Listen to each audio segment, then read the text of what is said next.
Hello guys, and welcome to another video by Frenzy as a part of Myth Gaming.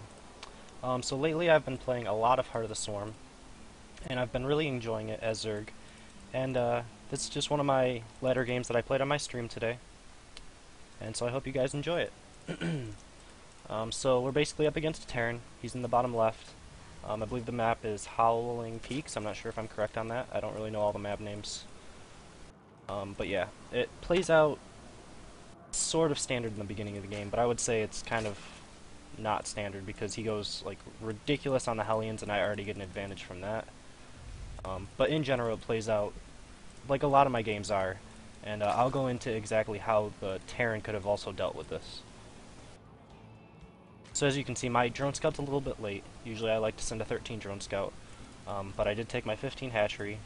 He's playing this out pretty standard. It looks like going to be a 1-Rax expand. So I'm going to scout that with my drone. Something that I do on this map a little bit different is I'll keep my drone here watching the ramp so that I can see if a marine's poking out in order to get this overlord into this area. He's kind of safe right here, but I really like to get it behind this mineral line, and sometimes they can kill it if they send the marine directly to this area. So what I'm doing with this drone right now is just making sure that this marine is not going to come. Also, I can be scouting for this command center if it's being built on a low ground. And also, I'm going to send this up here, and as you can see, I'm just kind of baiting his marine up towards my drone. Like, during this entire time, my overlord's going to this empty space below here, so I can get good scouts on, sacking into his base later on, and also getting a scout on his command center when he actually takes that, to make sure he's not one-basing. Alright, so we'll speed this up a little bit. You can see I, threw down my spawning pool at a reasonable time. I haven't gassed quite yet. I'm getting my 2 queens. So it's pretty standard for both of us. Getting 1 pair of links just to make sure he doesn't keep this SCV around here or any annoying marines that might push in early on.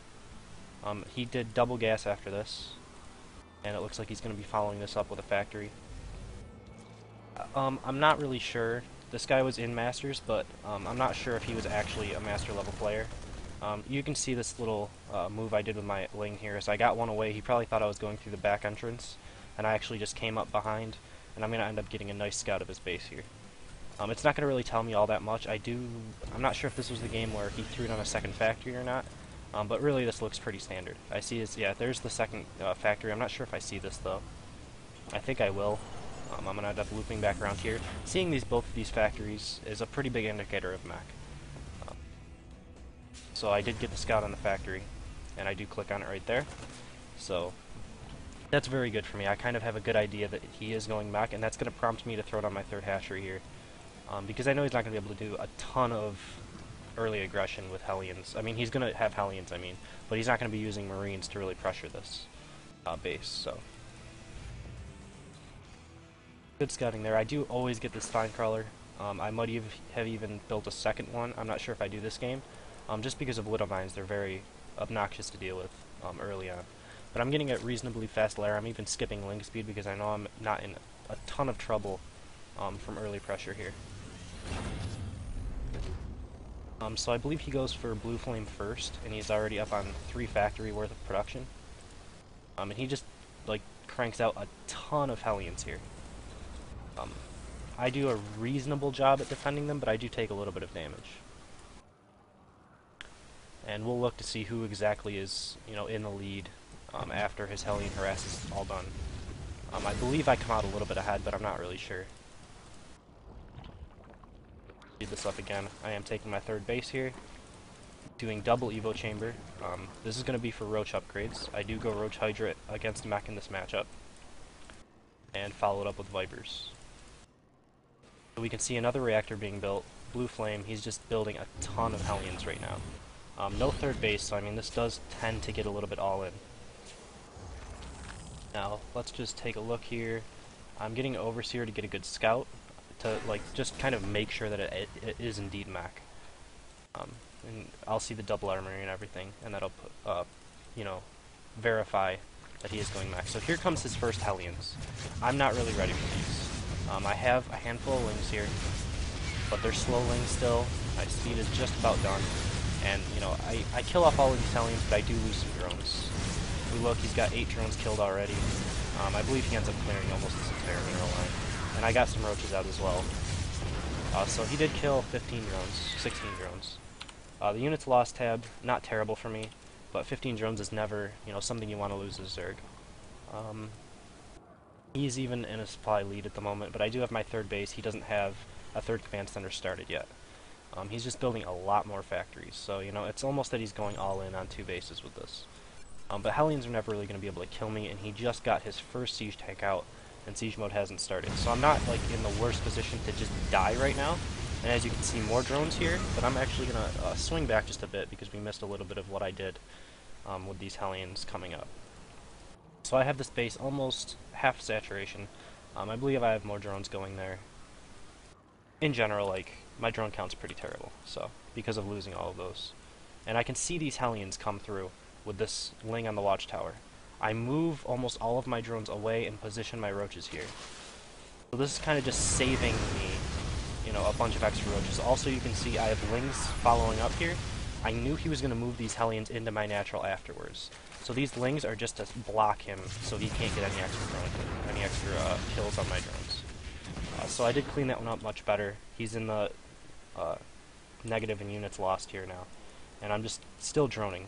I know I'm not going to be in any immediate danger of dying, simply because he's building so many Hellions. He only has 2 tanks. I haven't seen that he has only 2 tanks, but because of all of these Hellions, I know it to be a fact, I can just tell that he's not going to have a huge army if he just keeps donating all of these Hellions to me. So again, he comes in here, and this Hellion harass is just going from, it was a good one at the first point, and if he would have transitioned just then, he probably would have been at an advantage. But now I'm getting my drone count up. It's still only at 48. I'm building a lot more roaches. Those actually could have been drones, but I will go back to droning here in a second. Starting my hive, my Hydra den is already done, roach speed is done, and I'm going for ranged and carapace upgrades. This infestation pit really isn't going to see much use, and it really doesn't in most of my games, unless I'm really forced into transitioning. So, he's still only got 3 tanks. He's building his 2 gases because he's really going to be starving on gas. That's just how mech is, and he's going to get this orbital up. You can see that I have positioned this Overlord to block it with creep. That's pretty important, and I'm going to get into it. Get into exactly why in a little bit.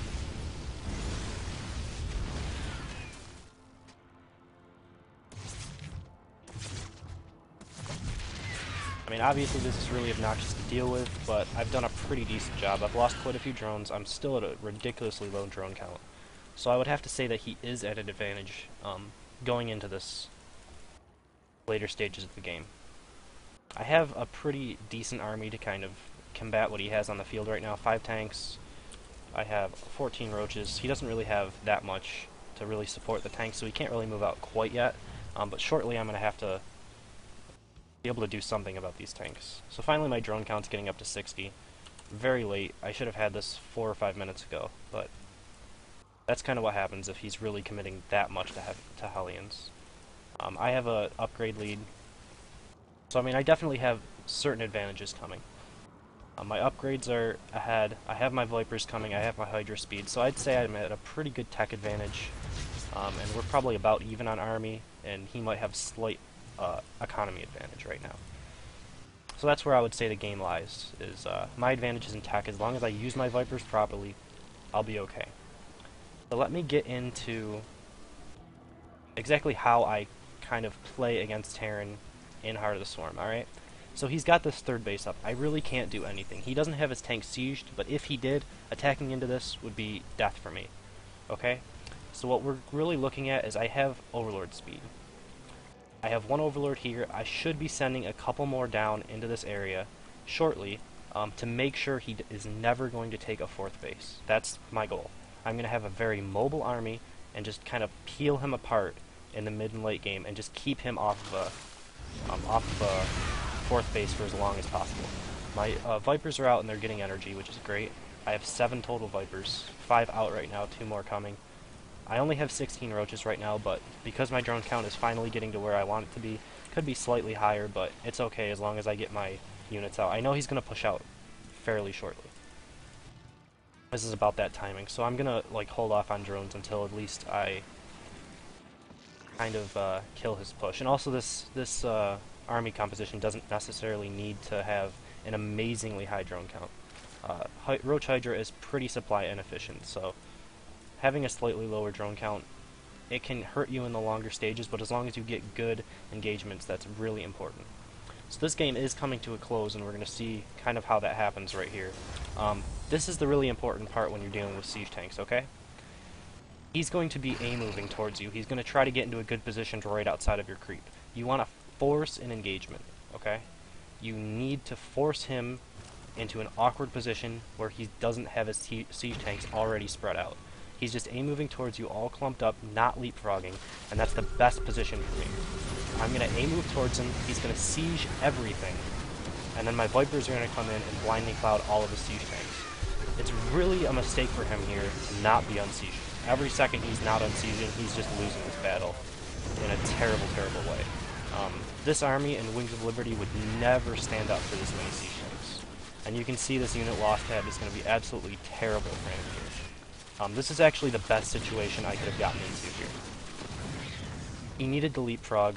He didn't unsiege his siege tanks when I blinding clouded, and it just, he got completely annihilated. He needs to, you know, these Vikings should have been out earlier to deny some of these Vipers, things like that. He didn't have any Thors, he had no anti-air whatsoever. The big thing is Vipers only have 120 hit points and they're extremely expensive. So, you know, blinding cloud on another siege tank here, but really the game's already over. I've seen a couple people that are actually able to come back from a situation like this because this army doesn't really fight straight up if you lose your Vipers. And a lot of people add in a couple Thors, and their volleys do end up killing the Vipers, and I'm not really able to push in nearly as well.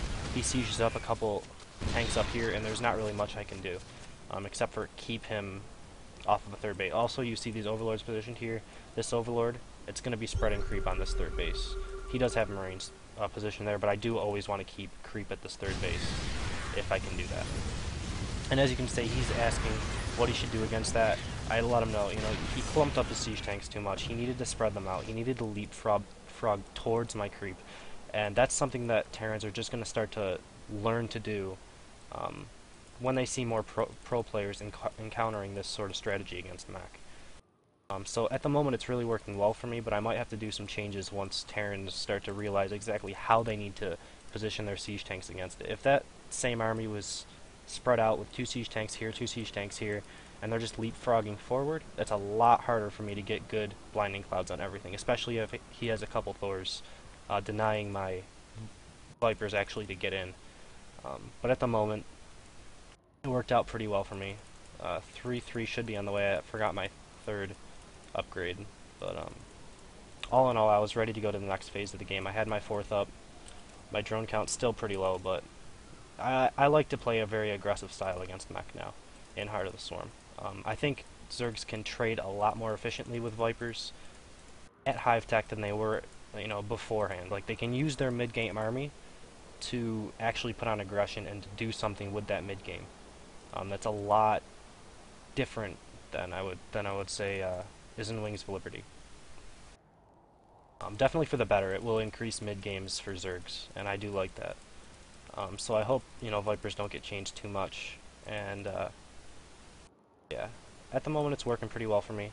So I thank you guys for watching. If you want to catch more of my games of Heart of the Storm, come check out my stream at Frenzy Starcraft, or not Frenzy Starcraft, twitch.tv/FrenzySC is where my stream is. Frenzy Starcraft is my Twitter. You can follow me there, and FrenzySC also for Facebook. So thank you guys for watching. I hope you enjoyed the video, and have fun in Heart of the Swarm.